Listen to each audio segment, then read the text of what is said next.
Hello, friends. This is the Netarts Friends Church podcast. We are Jesus people, Kingdom of God people, welcoming, yearning, sharing. And we're glad you're connecting here with us. We'd love to connect in person as well. If you're inclined to support this podcast or for more information, just hop on over to netartsfriends.org. That's netartsfriends.org. Let's jump into today's sermon. I have a very specific memory of a meeting over dinner with a mentor of mine. It happened roughly 20 years ago. I was in my mid-20s, and at the time, it felt like life had suddenly turned the heat way up. I found myself struggling majorly. And so my mentor and I met over dinner at a Mexican restaurant, and I unloaded about my life. I told my mentor all about the situation that I found myself thrown into, the people who were difficult for me, the work stress, the friction that was happening between people, expectations that felt unreasonable, how much I didn't like my living situation, how I was grieving the life that I used to have, and how I felt like a fish out of water in my life that I had now. And I went on and on, telling story after story of what other people had said and done in various situations and what I had said and done in response. I was confused by how difficult life had suddenly become, and I was really suffering. And I was expecting, or at least I wanted my mentor to tell me how to handle the situation, how to fix the situation, or perhaps my mentor would say, wow, that's a really bad situation. I'm so sorry. You should get out of that situation. It doesn't sound good. You should leave. But instead, my mentor said, Aaron, you're in a crucible experience. I was a bit taken aback, and I asked, what's a crucible experience? And so he explained a crucible to me. In ancient times, a crucible was a way of purifying gold and precious metals, testing the genuineness of gold. Finding pure gold in nature is very rare. It tends to have any number of impurities or minerals, alloys, slag in it. There are like 26 different minerals that contain traces or veins of gold.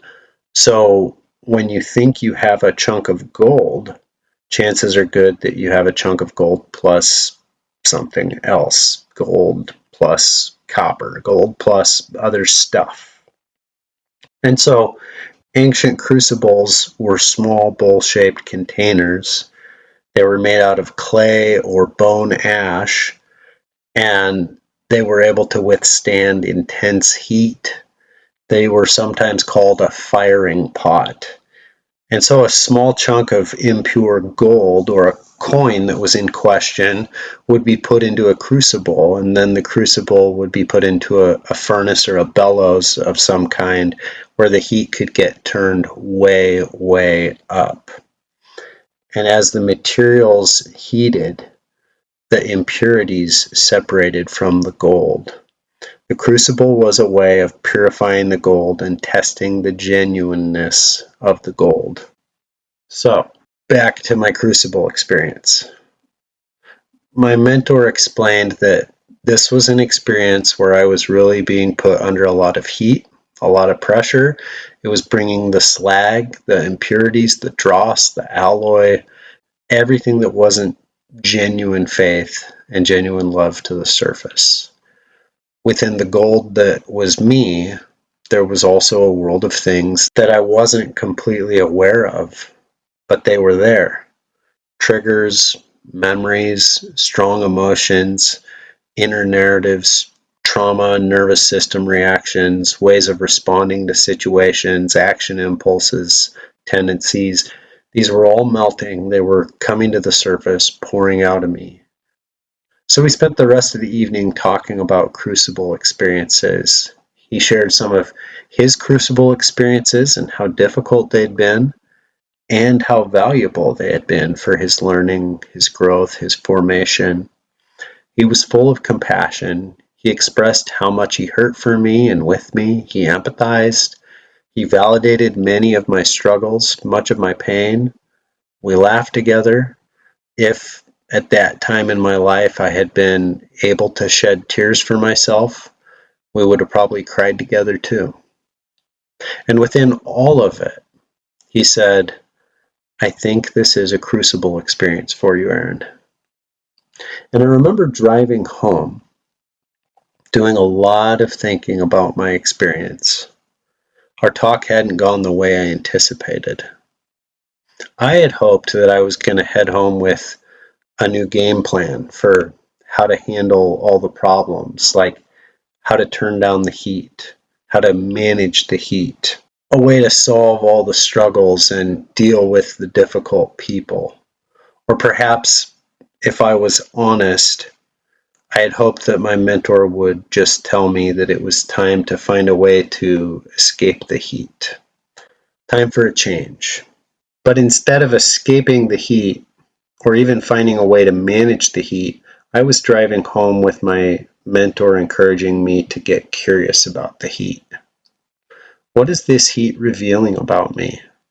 What's melting? What's breaking down? What's coming to the surface within me? What's the slag? What are the alloys, the impurities that this experience is revealing within me? The things that need purified. What's God doing with all of that? And the point was not necessarily to see all of that slag, all the stuff that you might say that's not genuine love, that's not genuine faith. It wasn't to see that even necessarily as something bad about me, but to look even deeper. Maybe this was what was helping to reveal and even cause the true gold within me to shine. It brings us to our scripture today. 1 Peter 1, 3 through 9. The first portion of this may sound like a bit of a repeat from a couple weeks ago. Here it is. Praise be to the God and Father of our Lord Jesus Christ. In his great mercy, he's given us new birth into a living hope through the resurrection of Jesus Christ from the dead, and into an inheritance that can never perish, spoil, or fade. This inheritance is kept in heaven for you, who through faith are shielded by God's power until the coming of the salvation that's ready to be revealed in the last time. In all this you greatly rejoice, though now for a little while you may have had to suffer grief in all kinds of trials. These have come so that the proven genuineness of your faith, of greater worth than gold, which perishes even though refined by fire, may result in praise, glory, and honor when Jesus Christ is revealed. Though you have not seen him, you love him. And even though you do not see him now, you believe in him and are filled with an inexpressible and glorious joy, for you are receiving the end result of your faith, the salvation of your souls. Peter wrote these words to exiles scattered across Pontus, Galatia, Cappadocia, Asia, and Bithynia. It's modern-day Turkey. And these provinces were known for having exceptional precious metal deposits in the coastal ranges, such as the Pactolus River in Lydia in Asia. So locals would place sheepskins in the bottom of the coastal rivers, and the gold particles would stick to the lanolin of the sheep's wool. And then the wool was removed, it was dried, and then it was burned, and the gold was purified. Archaeologists have found over 100 firing pots, like a kind of crucible. They're a couple. They're called couples, that have been dug into the clay near the Pactolus River. Um, these were used along with a bellows, these holes, to burn gold dust at very high temperatures. The molten gold dust collected at the bottom, and then it was harvested. And so Peter is using this image of gold refined by fire, the crucible, to talk about how full life is of grief and suffering, trials of all kinds and all colors. Peter's word proven genuineness, there's two words there. Dokimazo is a word that's all about determining the authenticity and the genuineness of something, often conjuring the image of putting precious metals into the crucible, the firing pot, the furnace. And then that word genuineness, dakimian, means to be found without alloy. And Peter ends his letter with this same image. So he begins with this image, and then he ends the letter with this image. In 1 Peter 4, he says, "Dear friends, do not be surprised at the fiery ordeal that has come on you to test you, as though something strange were happening to you, but rejoice inasmuch as you participate in the sufferings of Christ, so that you may be overjoyed when his glory is revealed." Life has a way of throwing us into situations where the heat gets turned up, and you don't see the situations coming. You don't plan on them. And Peter isn't saying that God threw you into these situations, they just happen. In fact, Jesus teaches us to pray that God will lead us out of or away from these trials, away from these temptations. Lead us not into trials, not into temptations. It's the exact same word there as the word Peter's using. But alas, life happens, everything happens, and so you find yourself surprised, confused, perplexed by how difficult life has suddenly become, and you're cooking in the crucible.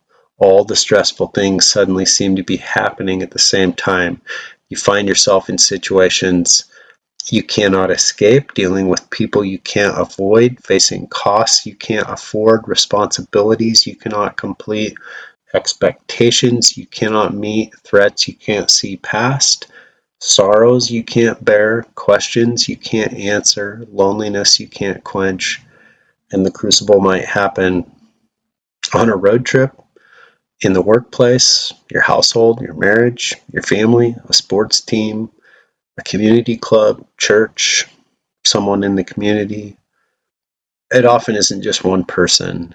It's not one thing, it's 20 things all piled on together. Sometimes a crucible season is a week, sometimes a month, sometimes a year or years. Life is full of grief, suffering, trials of all kinds, all colors. And it's natural to want to just escape the heat, escape the grief, the suffering, the trial. It's natural to want to find a way to manage the heat, just turn it down a bit. And sometimes you can. Sometimes there's a lot you can do to turn it down. Other times it's completely out of your control. You didn't want this to happen, but here it is. Now you have to deal with it. What are you going to do in the crucible?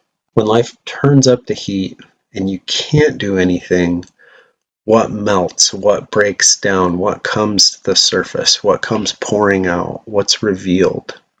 Every experience has some kind of a prompting event, some kind of a trigger, and we all have our own unique set of pre-existing vulnerability factors, whatever trauma your body's carrying, all kinds of memories that make it difficult to separate that was back then from this is right now.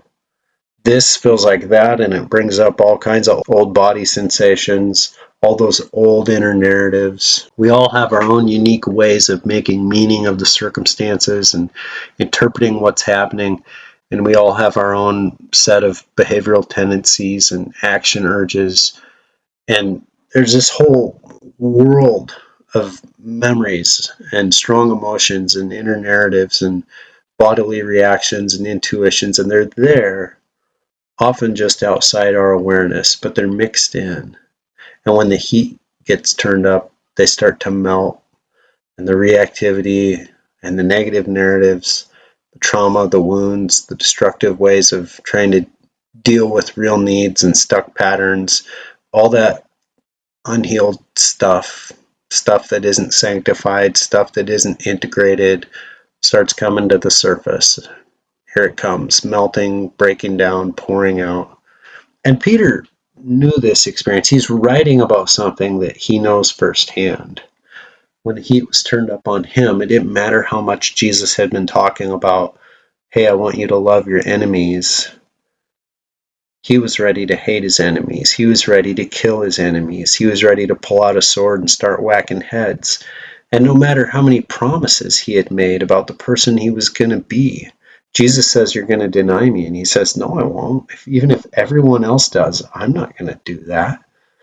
And then when his neck is on the line, when he's sitting at the fire after Jesus is arrested, he found himself melting, breaking down, denying that he even knew Jesus, disowning him.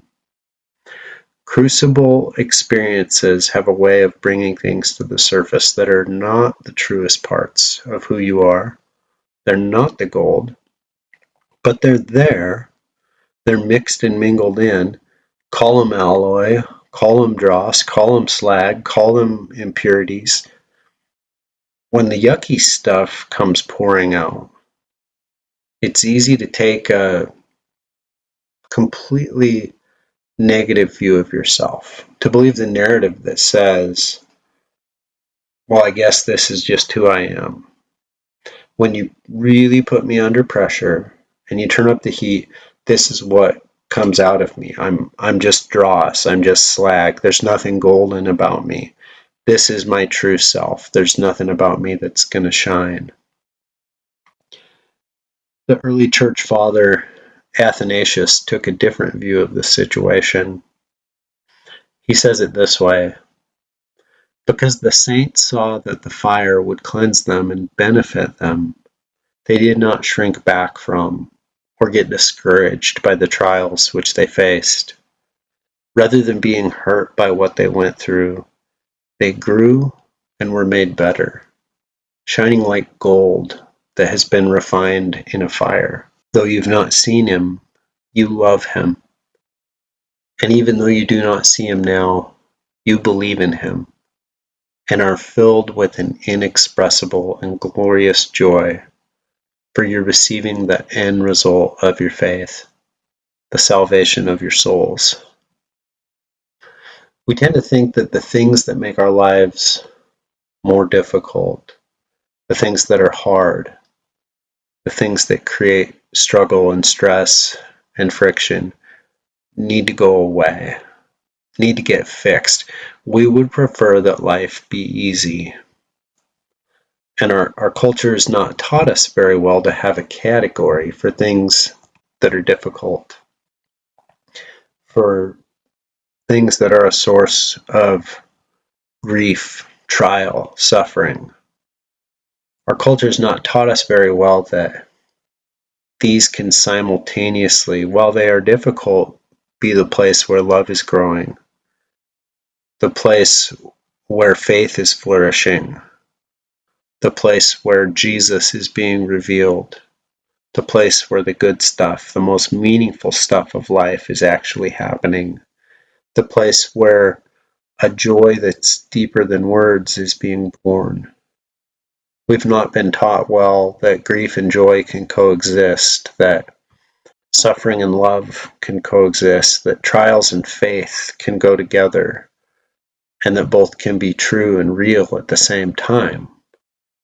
But this is what Peter is pointing towards, that the Spirit can use these as sanctifying and saving work, that these can be the places where transformation and sanctification are happening, even as we're thrown into situations that feel like a crucible and they're hot and fiery, and we say, man, this is really stretching my window of tolerance and I'm melting and I'm breaking down.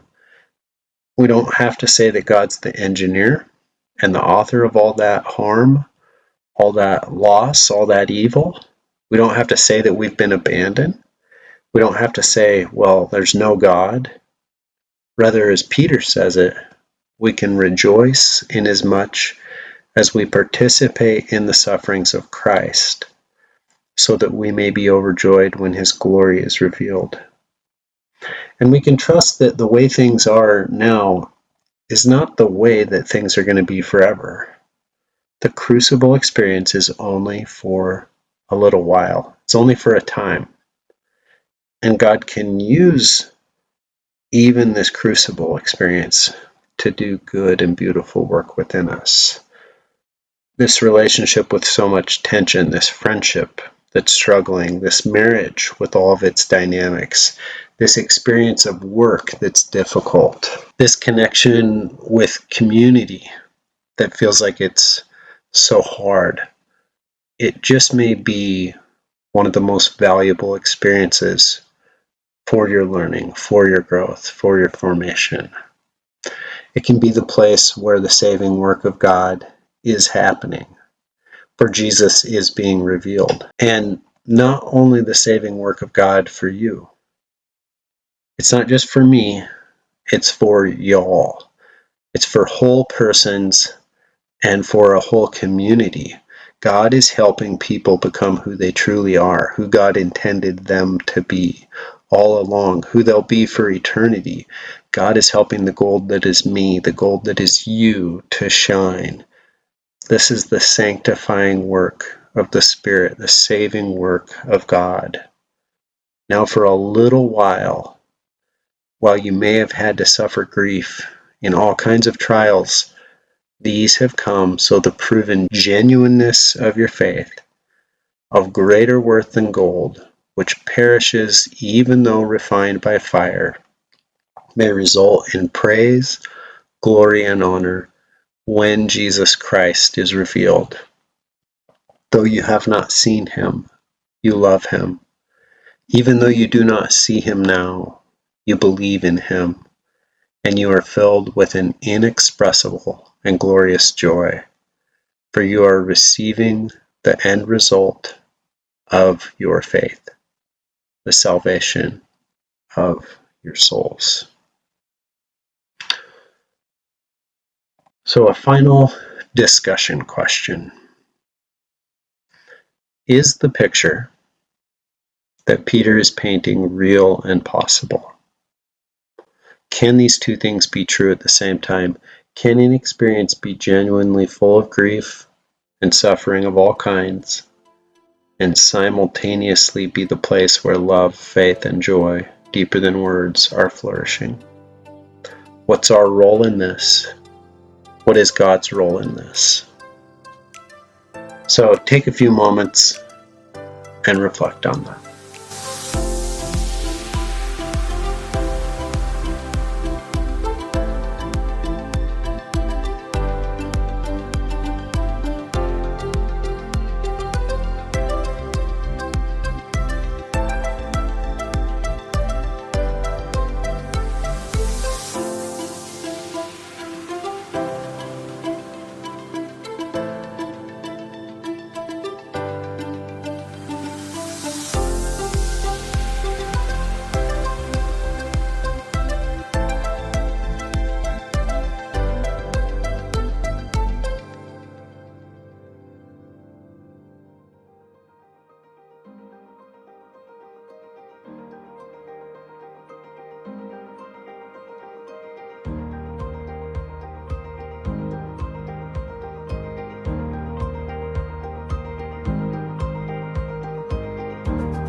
Thank you for joining us for a Sunday sermon from Netart's Friends Church.